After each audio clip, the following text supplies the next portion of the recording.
Bonsoir, bienvenue. Nous ouvrons bien sûr ce journal avec ces informations qui nous viennent du département ou du détachement plutôt de la brigade nationale des sapeurs-pompiers dans la ville de Touba. Ces agents ont effectué jusqu'à ce jour à 19h 550 interventions de toute nature. Sur les 550, 290 sont relatives à des accidents de la circulation routière, occasionnant ainsi 795 victimes, dont 780 sauvées et assistées et 15 décédés, soit une augmentation de 65 accidents et de 195 victimes en seulement 24 heures. Face à cette situation, la Brigade nationale des sapeurs-pompiers appelle les conducteurs et tous les pèlerins qui empruntent donc le chemin du retour à plus de prudence et à un strict respect du code de la route. Et puis le ministère de l'Hydraulique et de l'Assainissement informe qu'à Kidira, après les débordements du fleuve constatés hier et qui ont occasionné une perturbation temporaire de la circulation et des activités sur la route nationale, la situation revient progressivement à la normale. C'est dimanche 25 août 2024. Le niveau du plan d'eau a commencé à baisser à la station hydrologique de Kidira à 9,76 mètres à 18h hier. Elle était à 9,58 mètres ce matin, s'éloignant ainsi de la cote d'alerte qui est de 10 mètres. Cependant, note ce communiqué du ministère parvenu à notre rédaction, la tendance haussière du niveau de l'eau se poursuit à Bakel où la cote d'alerte de 10 mètres est dépassée à 18 cm ce matin.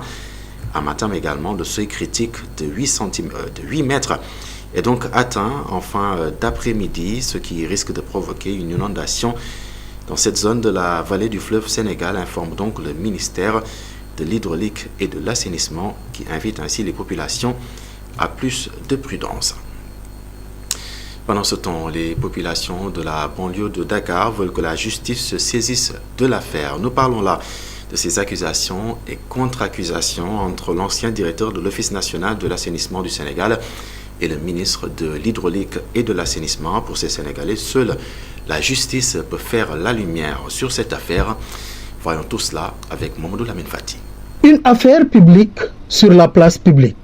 La querelle entre Cheikh Tidiane Dièye, ministre de l'Hydraulique et de l'Assainissement, et Cheikh Dieng, ancien directeur général de l'Office national de l'assainissement du Sénégal, a suscité de nombreuses réactions au sein de la population.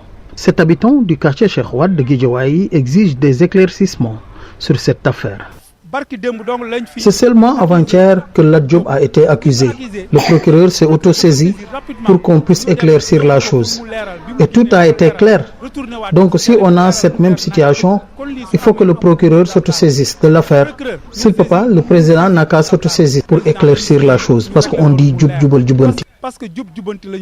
La philosophie du Djoub Djoubal Djoubanti, qui prône l'intégrité et que le nouveau gouvernement met en avant, est invoquée par Mamadou Gueye. Celui-ci estime que le ministre doit répondre aux accusations portées contre lui.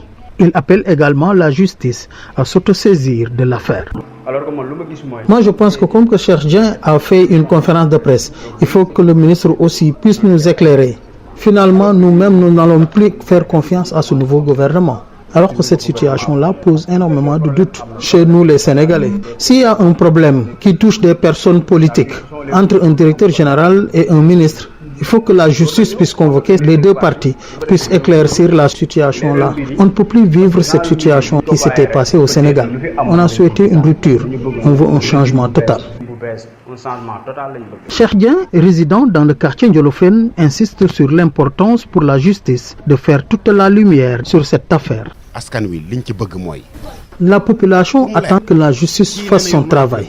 L'un dit qu'il a des preuves, que la justice fasse son travail pour qu'on puisse être éclairé.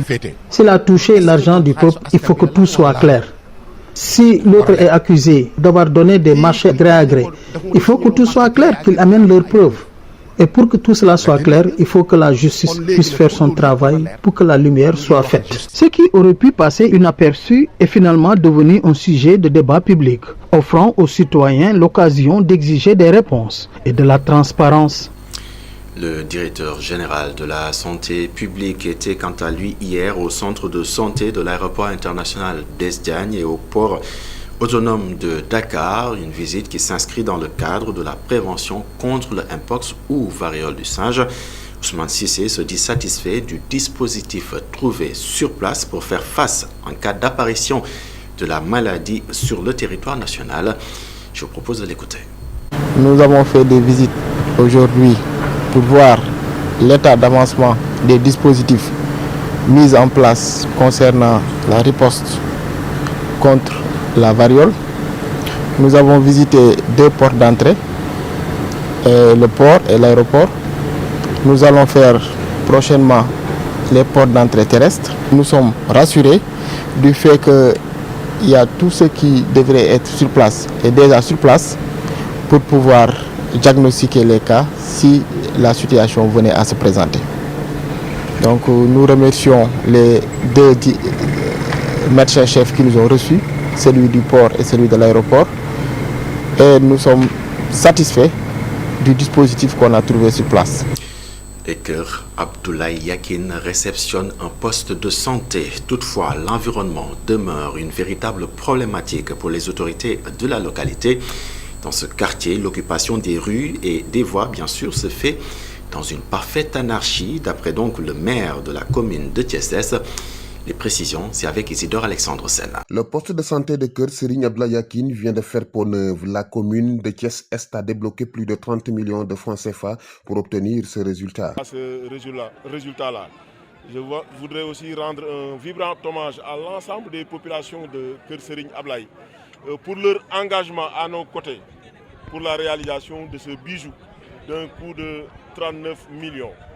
Un poste de santé qu'il faut doter de ressources humaines. L'infirmière chef de poste a fait la doléance avant d'obtenir la réponse de l'édile. Nous avons entendu tout à l'heure les complaintes de l'infirmière chef de poste qui souhaite être pourvue en personnel, qui souhaite qu'on installe un puits au niveau de cet hôpital, qui souhaite que des sages-femmes lui soient affectées, afin de pouvoir prendre en charge davantage les femmes qui viennent au niveau de ce poste de santé. Nous lui disons tout simplement que ces souhaits ne sont pas tombés dans l'oreille d'un sourd et que dès lundi, Inch'Allah, nous entamerons les procédures nécessaires. Des infrastructures de ce genre méritent un cadre de vie adéquat. Au quartier Keur Abdoulaye Yakin, une anarchie galopante sape l'environnement. Anarchie totale par rapport à l'occupation du domaine public. Cette avenue où nous sommes, l'avenue Cheikh Abdoulaye Yakin, où repose un saint homme. Vous voyez le garage qui est là, devant la case des tout-petits. Tu n'as même pas l'impression que c'est une case des tout-petits qui est là-bas. Les artisans occupent l'avenue de manière anarchique. Les Jakarta de même. C'est pourquoi j'ai lancé un appel tout à l'heure à la jeunesse de Keur Serigne Abdoulaye, aux associations de femmes de Keur Serigne Abdoulaye, pour que tous ensemble, que nous nous rassemblons pour essayer de désengorger cette avenue-là. Depuis l'arrivée de l'équipe municipale de Thiès-Est, une série d'actions est faite dans les secteurs de l'éducation et de la santé et d'après le maire, le travail va se poursuivre. Et dans le cadre de son programme de renforcement des capacités, le réseau des artisans du département de Rufisque à travers Triart a formé une trentaine de femmes à la gestion de crédit. Il s'agit là des femmes qui s'activent dans la transformation des produits locaux. Les artisans appellent l'État à miser sur le secteur afin de pouvoir réussir la stratégie destinée à l'emploi des jeunes. Nous suivons les précisions de Ngagne Sarr, il est le directeur administratif du centre Triart. La première formation, c'est la transformation en produits agroalimentaires. Le deuxième module, ce sera la digitalisation. Le troisième module, ce sera la gestion simple des crédits et épargne. Quatrième module, gestion des entreprises, des micro-entreprises. Mais aussi, il y a un module suivi-évaluation. Ce projet a pour mission d'abord de promouvoir la consommation locale, mais aussi de promouvoir l'entrepreneuriat féminin. Parce que nos dames-là sont braves et on sait leur capacité sur le plan économique. Et beaucoup de dames sont dans le secteur informel. Donc on doit les appuyer à monter des micro-entreprises, mais à avoir une organisation et une méthode de gestion. Et sur cette dynamique de renforcement de capacité, 129 jeunes, en tout cas leur savoir a pu être affiné, une formation sous l'initiative du groupe Global Media. Ils ont donc aiguisé leurs connaissances sur les métiers cadrant avec l'audiovisuel et les nouvelles technologies de l'information et de la communication, suivant les explications de Zakaria Dieye, qui fait ainsi partie des formateurs. Il s'arrête ici sur le sens de ces formations, bien sûr. Le besoin se fait sentir ces temps-ci dans le domaine de l'audiovisuel.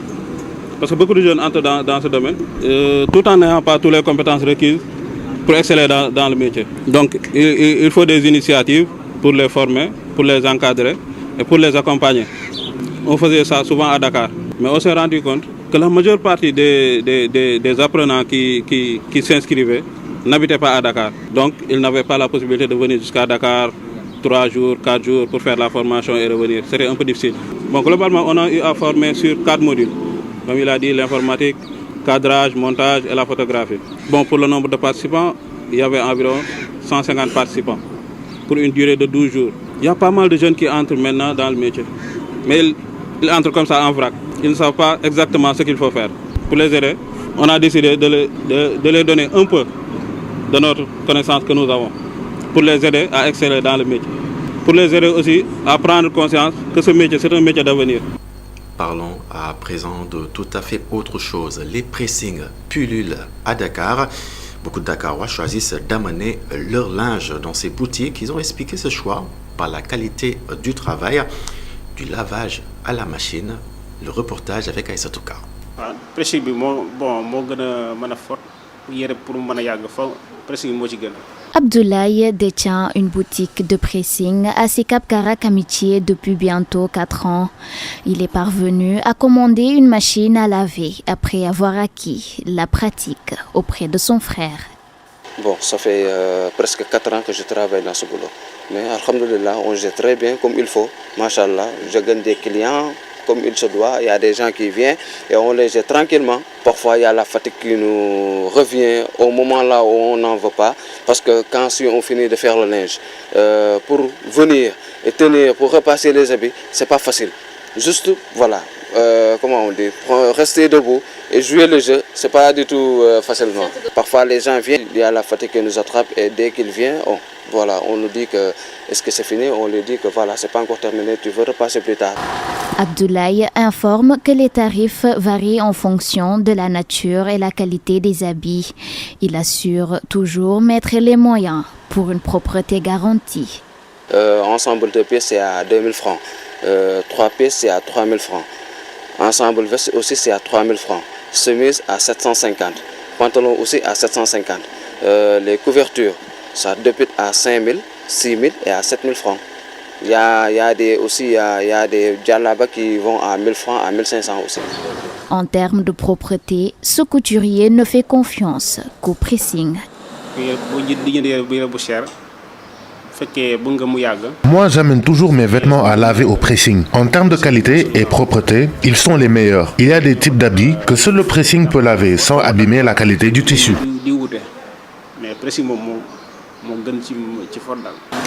Les Dakarois ont adopté de nouvelles habitudes avec l'avènement des laveries automatiques ou pressing, un business qui fait l'affaire de toutes les parties grâce à l'efficacité et la simplicité.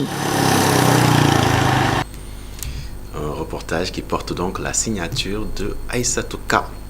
Sport, avant de clore cette édition avec la préqualification du Mondial féminin 2026.